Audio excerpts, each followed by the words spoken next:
हे उमेदवार जे आहेत आपल्या गावचे जावई आहेत, पाटोदा शहराचे जावई बी आहेत. त्यामुळे शिरूर आणि पाटोद्यामध्ये आपले जावई असल्यामुळं उमेदवार आपल्या भागातलाच आहे. यानंतर आपले उमेदवार महबूबाई शेख यांना विनंती करतो की आपण या ठिकाणी आपलं मनोगत व्यक्त करावं. ज्या नावामुळे महाराष्ट्र नव्हे अखंड भारत जगाच्या नकाशावर सोनेरी कोंदणात उठून दिसतो, असं महाराष्ट्राचा रथदैवत आस्ते कलम, आस्ते कलम, आस्ते कदम. महाराज दुर्गपती, गजाश्वपती, भूपती, प्रजा श्रीपती, अष्टावधान जागृत, अष्टप्रधान व्यवस्थित, न्यायालंकार मंडित, शस्त्रास्त्र शास्त्र पारंगत, राजनीती धुरंधर, प्रौढ प्रताप पुरंदर, क्षत्रिय कुलावतंस, महाराजाधिराज, योगीराज, श्रीमान श्री श्री श्री छत्रपती शिवाजी महाराज की जय. जय भवानी, जय शिवाजी, जय भवानी, जय शिवाजी. देशाचे नेते पद्मविभूषण आदरणीय शरद पवार साहेब यांनी माझ्यासारख्या एका सर्वसामान्य कुटुंबातल्या तरुणाच्या वर विश्वास ठेवून मला पक्ष शरदचंद्रजी पवार या पक्षाची अधिकृत उमेदवारी दिली. मी आपल्या सर्व पाटोदा तालुक्याकरांना विनंती करायला आलोय की आदरणीय पवार साहेबांनी माझ्यासारख्या सामान्य कुटुंबातल्या तरुणाच्या वर विश्वास ठेवलाय. आपण सगळे मला मतदान रूपी आशीर्वाद द्या आणि महाराष्ट्राच्या विधानसभेत आपल्या सर्वांची सेवा करायची संधी द्या, ही विनंती करायला मी आपल्याला आलोय. आज पाटोदा येथे वेळात वेळ काढून आपल्या सभेला उपस्थित जे नेहमीच माझ्या पाठीमागं हिमालयासारखे उभे असतात, ज्यांनी नेहमीच मला पाठबळ दिलंय, असे राष्ट्रवादी काँग्रेस पक्षाचे प्रांताध्यक्ष, ज्यांनी राष्ट्रवादी काँग्रेस पक्ष हा पक्ष नाही तर तो एक परिवारी भावना महाराष्ट्रातल्या तमाम कार्यकर्त्याच्या मनामध्ये रुजवली, असे पवार साहेबांचे निष्ठावंत सेनापती आदरणीय जयंत पाटील साहेब, व्यासपीठावर उपस्थित शिवसेनेचे नेते जिल्हा प्रमुख परमेश्वर सातपुतेजी, माजी आमदार आदरणीय उषाताई, सतीश आबा शिंदे, डॉक्टर राऊत साहेब, अण्णासाहेब चौधरी, अमोलजी तरटे, राम खाडे, एन.एल. जाधव साहेब, कम्युनिस्ट पक्षाचे नेते कॉम्रेड महादेवजी नागरगोजे, शेकापचे जिल्हा सरचिटणीस विष्णुपंत घोलप साहेब,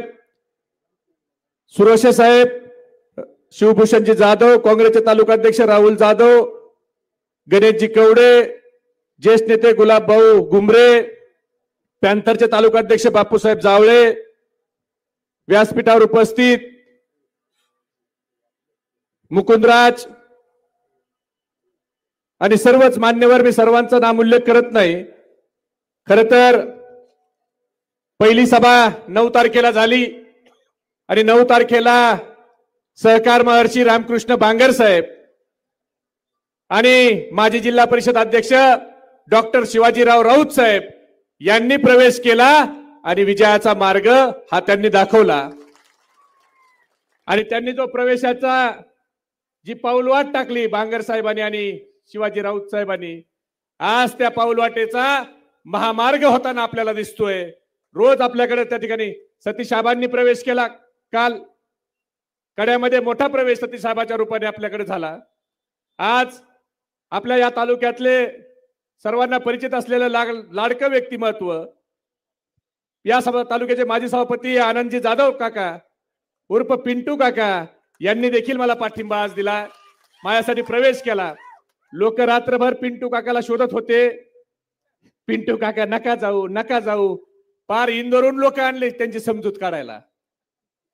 अण्णासाहेब येवले तरुण सरपंच डोंगरकिनीचे, ज्यांनी आदर्श घालून दिला डोंगरकिनी गावात, मतदारांनी त्यांना नोट के साथ वोट देऊन ज्याला सरपंच केलं, असे अण्णासाहेब येवले यांनी देखील आज प्रवेश करून त्या ठिकाणी माजी सभापती विक्रम मस्के साहेब यांना अनेक विनंती आल्या, पण त्यांनी मला पाठिंबा दिला, प्रवेश केला आज पक्षात. बाबूराव काका, बाळू काका येवले माजी पंचायत समिती सदस्य यांनी देखील विनाट मदत करायची म्हणून आज प्रवेश केला. संजयराव येवले असतील, किशोरराव येवले असतील, आप्पासाहेब सातपुते असतील, बेनसूरचे माजी सरपंच रामराव आरसूर असतील, वामनराव पांचाळ असतील, शहादेव गायकवाड असतील, कुलदीप पवार असतील, बबनराव सातपुते असतील, नानासाहेब जाधव असतील, प्रकाश इंगळे असतील, साईनाथ सातपुते असतील, हे सगळे लोक प्रेमाने आलेत बरं का. कुणालाही दमदाटी करून आणलेलं नाही, कुणालाही ब्लॅकमेल करून आणलेलं नाही, कुणाचंही बिल अडवतो म्हणून आणलेलं नाही, आणि कुणाचाही स्टेटस बघून आम्ही कधी कुणाला फोनही करत नाही, कारण आम्ही लोकशाही मानणारे लोक आहेत. महामानव डॉक्टर बाबासाहेब आंबेडकरांच्या संविधानानं प्रत्येक माणसाला आपलं मत मांडायचा अधिकार दिलाय, आणि आपलं मत हे मन आहे. ते मन हे प्रेमाने जिंकायचं असतं, दादागिरी करून जिंकता येत नसतं,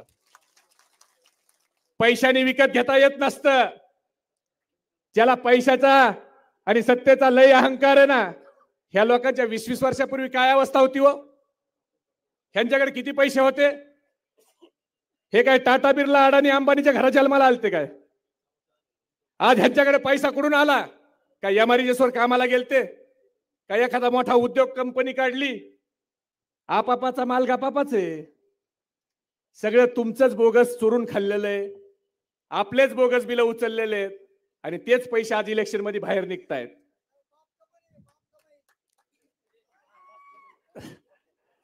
आज साहेब सकाळी मी चुंबळी गावात चहा प्यायला गेलो, म्हणजे पवार साहेबांच्यावर लोकांचं प्रेम बघा. रस्त्याने येताना चुंबळी गावाला चहा प्यायला थांबलो, 150 लोक सुंदर बाप्पू गोळा झाले, आणि आमचे पवळ काका, गरीब माणूस आहे बिचारा, स्वतःच्या पैशानी स्वतःची तुतारी आणली वाजवायला, आणि मला सकाळी वाजून दाखवली. बरोबर आहे का पवळ मामा?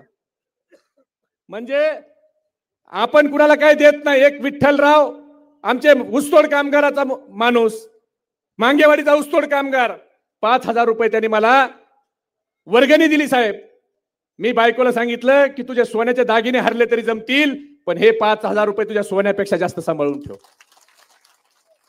कारण ते 5,000 रुपये माझ्यासारख्या कार्यकर्त्याला 5 लाखापेक्षा जास्त आहेत. ऊसतोड कामगारांनी त्याच्या कष्टाची कमाई दिली. एका पंचरवाल्याने 10,000 रुपये आणून हातात ठेवले. काल आमच्या महिला बचत गटाच्या भगिनींनी कड्याच्या 51,000 रुपयाची वर्गणी दिली. हे महिला बचत गटाला पैसे द्यायचा प्रयत्न करतात मतं विकत घ्यायला, पण आमच्या भगिनींनी बचत गटाच्या 51,000 रुपयाची वर्गणी ह्या त्यांच्या भावाला आणून दिली. आज ज्यांना कुणाला वाटतं ही निवडणूक पैशावर आहे, जातीपातीवर आहे, त्या लोकांनी त्यांना लोकसभेचा हिंगा काढलेला आहे. अजूनही जर सुधारली नसतील तर पैशावर तुम्हाला काही विकत घेता येत नाही हो. तुमचा भ्रम आहे पैशावर तुम्ही विकत घेऊ शकता, विकासावर बोलावं लागतंय. आज मला पवार साहेबांनी आणि जयंत पाटील साहेबांनी महाराष्ट्राचा युवकचा अध्यक्ष केला.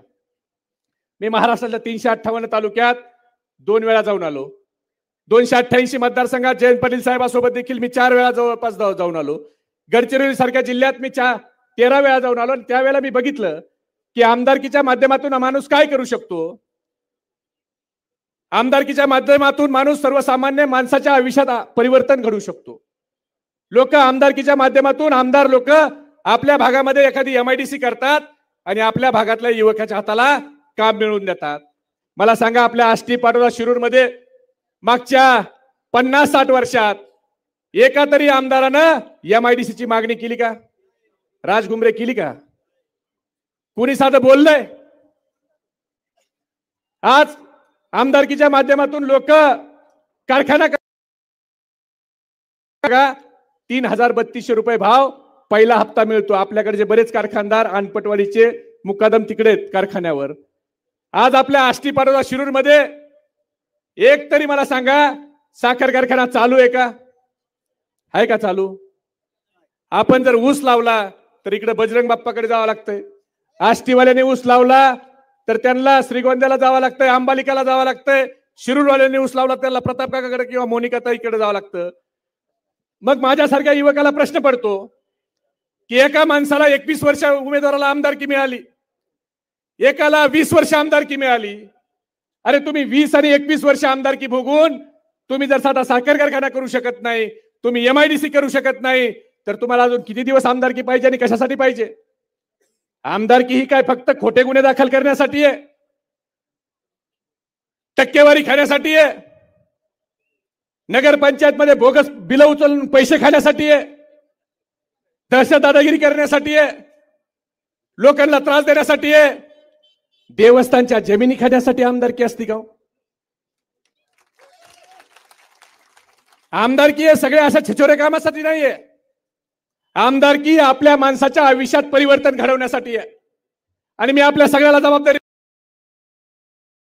मला मतदान रूपी आशीर्वाद दिला तर उद्या मी जयंत पाटील साहेब आणि पवार साहेबांच्या मागे लागून पुढच्या 5 वर्षाच्या आत या आष्टी पाटोदा शिरूर मध्ये कमीत कमी 20,000 युवकाच्या हाताला काम मिळेल अशी MIDC मी करून दाखवी. कारखाना देखील जयंत पाटील साहेब आणि पवार साहेबांच्या पाठीमागे लागून करून दाखवील. पवार साहेबांनी 9 तारखेला शब्द दिलाय की आपण कारखाना त्या ठिकाणी उभा करायची आणि MIDC उभा करायची जबाबदारी मी घेतो. मित्रांनो, मी जास्तीचं बोलणार नाही, जयंत पाटील साहेबांना आपल्याला ऐकायचंय. पण वाघाच्या साठवण तलावाचा प्रश्न किती दिवस भाषणात चालला होता? 20 वर्ष भाषणात होता का नव्हता? तो साठवण तलाव करण्याचं काम हे आदरणीय जयंत पाटील साहेबांनी केलं. त्याची वर्क ऑर्डर जयंत पाटील साहेबांच्या काळात झाली. आष्टीचं 1.68 TMCचं काम 1468 कोटी रुपयाचं, ज्या योजनेवर 50 वर्ष अण्णासाहेब तुमच्या आष्टी तालुक्यात राजकारण झालं, ते काम करण्याचं, ते देखील योजना पूर्ण करण्याचं काम आदरणीय जयंत पाटील साहेबांनी केलं. आज सिंदपणा आमच्या शिरूर तालुक्यातला निमगावचा बंधारा असेल, आमचा ब्रह्मनाथ येळांचा बंधारा असेल किंवा सिंदपणा धरणाचं PDN असेल, हे 50 वर्ष भाषणात निघणारे गोष्टी ह्या पूर्णत्वास नेण्याचं काम हे आदरणीय जयंत पाटील साहेबांनी केलेलं आहे. सिंचनाचं काम झालं पाहिजे हा प्रयत्न जयंत पाटील साहेबांनी केला.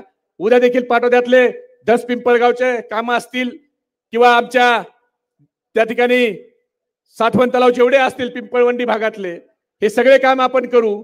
आज आमचा पैठण पंढरपूर पालखी मार्ग गडकरी साहेब इथं येऊन गेले, पण साहेब हा मार्ग कधी पूर्ण होणार आहे हे सांगा. आमच्या डोंगरकिनी घाटातला रस्ता अजून होत नाही, हा मार्ग पूर्ण होत नाही. आमच्या जवळागिरी देवीला जाणारा रस्ता त्या ठिकाणी फॉरेस्ट मधून का मंजूर झाला नाही? आतापर्यंत ह्या लोकांनी काय केलं हा प्रश्न देखील आपण विचारणं गरजेचं आहे. आता ह्या लोकांनी अपेक्षित काय की 21 वर्षात तुम्ही काय केलं सांगा ना, 20 वर्षात तुम्ही काय केलं सांगा. आता ते सांगत नाहीत. आता लवांडे काका आता हे चिठ्ठ्या पोस्टर वाटतात, जातीचं कोणती जात किती वाईट आहे. वारे पट्टे, तुमच्या निवडणुकीत तुम्हाला सगळ्या जातीचं मत जमतेत आणि तुमच्यावर निवडणूक आली की तुम्हाला जात आठवती वय. मग मनोज दादा जरांगे पाटलांच्या आंदोलनावर विधान परिषद बोलताना तुमची जात कुठे गेली होती? त्यावेळेला तुम्ही काय नाही तुम्हाला जात आठवली? लोकसभेत तुमची जात कुठे गेली? त्यावेळेला नाही तुम्हाला जात आठवली? तुमची उमेदवारी तुम्हाला सांगावं का लागतंय? पंकजाताईने आणली. जामखेडला देवेंद्र फडणवीसनी कुणाची उमेदवारी जाहीर केली? लोकसभेत कुणाची उमेदवारी देवेंद्र फडणवीसांनी जामखेडमध्ये लोकसभेत जाहीर केली होती? आज जातीपातीवर निवडणुका आणताय. अरे कामावर निवडणुका घेऊन जा ना. कधी नेणार आहेत कामावर निवडणुका? आमच्या शेतकऱ्याच्या मालाला भाव नाही. आज तेलाचा डबा 1500चा 2400ला झाला का नाही झाला? आज गॅसचे भाव वाढले, पेट्रोलचे वाढले, डिझेलचे वाढले. आमच्या दुधाला भाव आहे का? आमच्या दुधाला भाव आहे? आणि आता हे अनुदान देऊ म्हणतात. अनुदान ही एक देवेंद्र फडणवीस आले बिचारा, सगळ्या महाराष्ट्राचा राजकारणाचा सत्यानाश करून टाकला ह्या बाबांनी. अनुदान ह्यांनी दिलं होतं का? आमच्या शेतकऱ्यांनी गायीची धार काढायची, म्हशीची धार काढायची, शेण उचलायचं, चारा पाणी करायचं, शेतातले काम करायचे का ऑनलाईन करायचं, KYC करायची? अरे काय धंदा? बरं ठीक आहे बाबा फडणवीस साहेब, आम्ही ऑनलाईन करतो, KYC करतो, तुम्ही या आमची धार काढायला आणि तुम्ही या शेण उचलायला आमच्या गायीचं म्हशीचं. अरे द्या ना 40 रुपये भाव. आपलं सरकार असताना कर्जमाफी भेटली का नाही आपल्याला? उद्धव साहेबांच्या सरकारच्या काळात. आजही आपल्या सरकारच्या काळात जयंत पाटील साहेबांनी जी पंचसूत्री काढली त्या 3 लाख रुपयाचं कर्जमाफ हे सरसकट होणार आहे. आज युवक बेरोजगार होतोय. पण आज देशात सुडाचं आणि द्वेषाचं राजकारण चालू आहे. मित्रांनो, साहेबाला जायचंय म्हणून मी एवढाच मुद्दा सांगतो. आज देशात सुडाचं आणि द्वेषाचं राजकारण चालू आहे. मला सांगा, 71,000 कोटीचा सिंचन घोटाळ्याचा आरोप देवेंद्र फडणवीसांनी कुणावर केला हो? आता ते कुठे आहेत? 2.5 वर्ष महाराष्ट्र सदन घोटाळ्यात कोण जेलमध्ये होतं? आता कुठे आहेत? नवाब मलिक आपल्याकडे असताना दाऊद इब्राहिमचे जावई होते, आता कुणाचे जावई आहेत? वारे पठ्ठे. म्हणजे माणूस घ्यायचा, गुजरातच्या वॉशिंग मशीन मध्ये टाकायचा आणि सुरतच्या निर्म्याने धुतला का चकाचक. लोकांना काय येडं समजताय? ईडी सीबीआयचा धाक दाखवताय. जयंत पाटील साहेब फुटले नाही म्हणून त्यांना ईडी लावली. अहो किती अतिरेक ईडी सीबीआयचा. मला सांगा, महामानव डॉक्टर बाबासाहेब आंबेडकरांच्या संविधानानं तुम्हाला मला आपली मागणी मान्य. महात्मा गांधींनी दाखवलं शांततेच्या मार्गाने आंदोलन करून आम्ही इंग्रजाला देशाच्या बाहेर घालवू शकतो. दाखवलं का नाही महात्मा गांधींनी? मग सराट्या अंतर्वलीत मनोज दादा जरांगे पाटील हे आंदोलनाला बसले त्यावेळेला आमच्या आया बहिणीचे डोके फोडणारे कोण होते? त्यांच्यावर लाठ्या काठ्या चालवणारे कोण होते? त्यांच्यावर 307 चा गुन्हा दाखल करणारे कोण होते? त्या एसपी ला प्रमोशन देणारं कोण होतं? आणि त्याच आंदोलनावर SIT ची चौकशी लावणारं कोण होतं?